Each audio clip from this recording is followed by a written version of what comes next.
Story time Telugu. ఈరోజు మనం తెలుసుకోబోతున్న కథ కొత్త కాపురం 9వ భాగం. నేను రానమ్మా, అలా వస్తే తనకి చులకనైపోతాను. భార్యాభర్తల మధ్య చులకనేమిట్రా? మీరేనైనా చెప్పనన్నా, తప్పు తనది. తన తప్పుకి కూడా నేనే తగ్గొస్తే తను నన్ను లెక్క చేయదు. నేను రాను. ఇక చేసేదేమీ లేక రాఘవయ్య, శాంతమ్మ ఇద్దరూ వియ్యంకుడు వాళ్ళ ఇంటికి బయలుదేరతారు. కోడల దగ్గరికి బయలుదేరిన రాఘవయ్య, శాంతమ్మ దీప్తి వాళ్ళ ఊర్లో దిగుతారు. యావయ్యో, కోడల దగ్గరికి ఉట్టు చేతులతో వెళ్తే ఏం బాగుంటుంది? పండ్లు పూలు తీసుకుని వెళ్దామా? అలాగే శాంత అని అనుకుని రాఘవయ్య, శాంతమ్మ పండ్లు పూలు తీసుకుని దీప్తి వాళ్ళ ఇంటికి చేరుకుంటారు. వాళ్ళని చూసిన విజయమ్మ, ఇదేమిటి, వీళ్ళు చెప్పా పెట్టకుండా దిగబడిపోయారు? పోనీలే, అదృష్టం కొద్దీ ఇంట్లో నేను తప్ప ఎవరూ లేరు అని విజయమ్మ వాళ్లకు ఎదురెళ్తుంది. రెండన్నయ్య గారు, రెండోదిన, ఇప్పుడైనా రావడం? అవును చెల్లమ్మ. ప్రయాణం బాగా జరిగిందా? ఎప్పుడో ఆ అమ్మాయి పెళ్ళైన కొత్తలో వచ్చారు, ఆ తర్వాత మళ్ళీ ఇదే రావడం. ఎప్పటినుంచో వద్దాం అనుకుంటున్నాం, కానీ పనుల్లో పడి రావడమే కుదరట్లేదు. ఇప్పుడు రాక తప్పలేదు, అంతేనా అని వెటకారంగా అంటుంది విజయమ్మ. ఆమె మాటలకి రాఘవయ్య, శాంతమ్మ మొహం చిన్నబోతుంది. అమ్మ ఎక్కడికెళ్ళిందొదినా? ఆఫీస్కెళ్ళిందొదినా? బావగారు ఎక్కడికెళ్ళారు చెల్లమ్మ? పట్నంలో బంధువులు పెళ్ళికెళ్ళారు అన్నయ్య గారు. ఇదిగో చెల్లమ్మ, పండ్లు తీసుకెళ్ళి లోపల పెట్టు. పండ్లు తీసుకున్న విజయమ్మ, అయ్యో నా మతి మండ, ఈ ఎండన పడొచ్చిన మిమ్మల్ని అలాగే నిల్చోబెట్టి మాట్లాడుతున్నాను. కూర్చోండి, ఇప్పుడే వస్తాను అని లోపలికి వెళ్ళి ఇద్దరికీ మంచినీళ్ళు తెచ్చిస్తూ, కూల్ డ్రింక్స్ తెప్పిద్దామంటే నా కొడుకు లేడాయే. నేనా అసలు బజారుకే వెళ్ళను, ఏమనుకోబాకండి. పర్వాలేదులే చెల్లమ్మ, దాహం తీర్చడంలో మంచినీళ్ళని మించిందేముంది. ఇక మరోవైపు ఆఫీస్లో వంశీ, అక్కడేం జరుగుంటుంది? వెళ్ళాక నాన్న ఫోన్ కూడా చేయలేదు. దీప్తి తిరిగి రావటానికి ఒప్పుకుందా లేదా? ఫోన్ చేసి అడుగుదామా? వద్దులే, ఇలాగే బెట్టు చేయాలి. అప్పుడే మళ్ళీ ఇంకోసారి ఈ తప్పు చేయదు దీప్తి అని అనుకొని తన పనిలో తాను మునిగిపోతాడు వంశీ. చెల్లెమ్మ, నా కొడుకు చేసింది తప్పే, అందుకు నేను క్షమాపణ అడుగుతున్నాను. పిల్లలు తెలిసి తెలియక చేసే తప్పుల్ని పెద్దవాళ్ళగా మనమే సరిదిద్దాలి. అయ్యో, ఎంత మాట అన్నయ్య గారు, మీరు నాకు క్షమాపణ చెప్పడం ఏంటి? ఏదో కొర్రతనం, ఆవేశం, నేను ఆ మాత్రం అర్థం చేసుకోలేనా? నువ్వైనా అర్థం చేసుకున్నందుకు సంతోషం వదినా. దీప్తికి కోపం తగ్గాక నేనే నచ్చ చెప్పి పంపిద్దామనుకున్నాను. ఇదిగో ఈలోగా మీరే వచ్చారు. సంసారం అన్నాక చిన్న చిన్న గొడవలు రాకుండా ఉంటాయా చెప్పండి? మనం కూడా ఆ వయసు నుండి వచ్చిన వాళ్ళమేగా. విజయమ్మ అలా ఉదారంగా మాట్లాడేసరికి రాఘవయ్య, శాంతమ్మ మనసు తేలికపడుతుంది.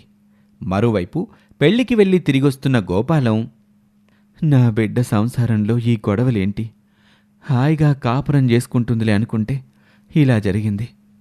ఒకసారి అల్లుడు గారింటికెళ్ళి అసలేం జరిగిందో కనుక్కొని అవసరమైతే అల్లుడు గారిని క్షమించవని అడిగి ఎలాగైనా అమ్మాయిని అల్లుడి దగ్గరికి పంపించాలి అని అనుకుని వాళ్ళింటికి వెళ్తాడు గోపాలం. కానీ ఇంటికి తాళం వేసుంటుంది. అల్లుడు గారు ఆఫీస్కెళ్ళుంటారు. వియ్యంకుడు, వియ్యపురాలు కూడా లేరేంటి? బహుశా బయటికెళ్ళుంటారు. వాళ్ళొచ్చే వరకు ఇక్కడే కూర్చుందాం అని అక్కడే ఒక పక్కన కూర్చుంటాడు గోపాలం. వీళ్ళని, మా ఆయన్ని, దీప్తిని కలవకుండా చెయ్యాలి అని విజయమ్మ అనుకుంటుంది. చెల్లమ్మ, అమ్మాయి ఆఫీస్ నుండి ఎన్ని గంటలకు వస్తుంది? అన్నట్టు చెప్పడం మర్చిపోయాను వదినా. దీప్తి వాళ్ళ ఆఫీసులో తన స్నేహితురాలికి పెళ్ళంట. అట్నుండటే పెళ్ళికి వెళ్తానని లగేజ్ కూడా తీసుకెళ్ళింది. రావడానికి 2 రోజుల వరకు పడుతుందని ఆఫీస్కి వెళ్లే ముందే చెప్పి వెళ్ళింది. పోనీలే, ఎలాగూ ఇంత దూరం వచ్చాం కదా, మా అన్నయ్య గారినైనా కలిసి మాట్లాడి వెళ్తాం. ఆయన కూడా రేపు రాత్రి కానీ రాడు.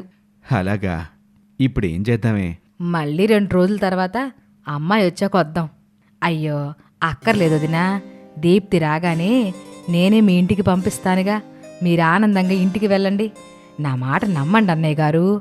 అలాగేనమ్మా అని తిరిగి వాళ్ళ ఇంటికి బయలుదేరతారు. మరోవైపు గోపాలం కూడా చీకటి పడిపోతూ ఉండడంతో తన ఇంటికి బయలుదేరిపోతాడు. నాన్నా, ఏమైంది?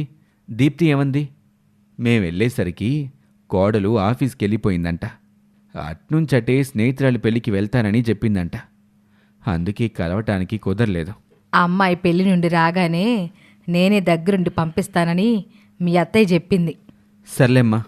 ఇక దీప్తి ఆఫీస్ నుంచి ఇంటికి రాగానే అమ్మాయి, ఈరోజు మీ అత్త మామ వచ్చి వెళ్ళారు.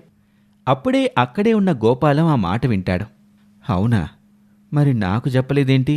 ఇప్పుడు చెప్తున్నాగా. ఏమన్నారమ్మా? వాళ్ళు చాలా కోపంగా ఉన్నారు. వచ్చి రాగానే నా పైన మండిపడ్డారమ్మా. అసలు ఏమనుకుంటుంది నీ కూతురు? ఇసవంతైనా సంసారం చేసే ఆడపిల్ల లక్షణాలు లేవు.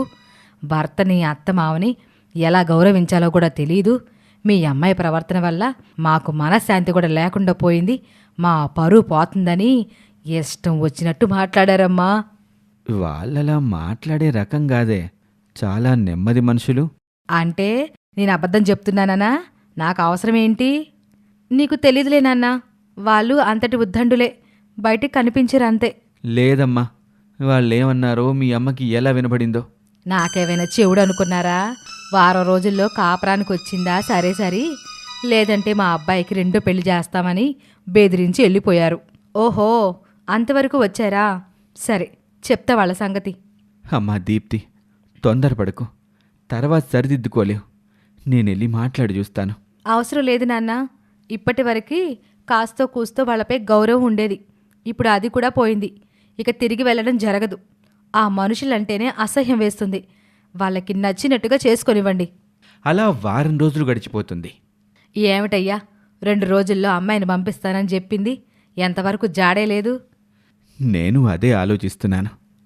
ఆ విజయమ్మ 2 నాలుకల మనిషిలా ఉంది. అసలు మనం వచ్చినట్టు కోడలికి చెప్పిందో లేదో. మరోవైపు గోపాలం అల్లుడికి ఫోన్ చేస్తాడు. నమస్కారం అల్లుడు గారు. చెప్పండి మావయ్య. బాబు, అమ్మాయికి నీకు మధ్య ఏం జరిగింది? గొడవకి కారణమేంటి? ఎంత అడిగినా అమ్మాయి చెప్పటం లేదు. ఇక జరిగిన విషయం మొత్తం మామగారికి వివరిస్తాడు వంశీ. ఇది మావయ్య జరిగింది. బాబు, నా కూతురి తరపున నేను క్షమాపణ అడుగుతున్నాను బాబు. అయ్యో మావయ్య గారు, మీరు పెద్దవారు, దయచేసి అలా అనకండి. నేను అర్థం చేసుకోగలను. బాబు, నీ గొప్ప మనసుకి కృతజ్ఞతలు బాబు.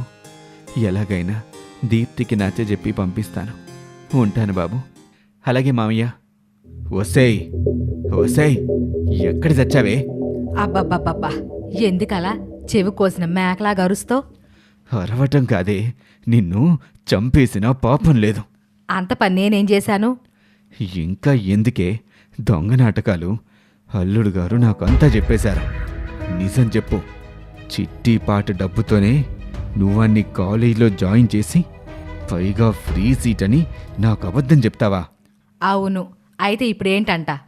నీ కొడుకు జీవితం కోసం నా కూతురి జీవితాన్ని నాశనం చేస్తున్నావు కదే. ఏ, వాడు నీ కొడుకు కదా?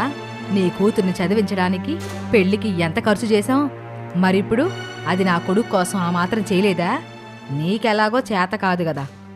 నోరు మూసుకొని ఒక మూల పడుండి జరిగేది చూస్తూ ఉండు, లేదంటే ఇంటి పరువు రోడ్డుకెక్కుతుంది అని అనటంతో ఇక గోపాలం అటు భార్యతో వాదించలేక ఇటు కూతురికి సర్ది చెప్పలేక బయటికెళ్ళి అల్లుడికి ఫోన్ చేస్తాడు.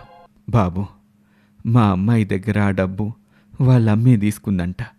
ఈ విషయం నాకిప్పుడే తెలిసింది. నా భార్య అలా చేసుండకూడదు. దయచేసి మీరు మమ్మల్ని క్షమించాలి అని జరిగింది వివరిస్తాడు గోపాలం.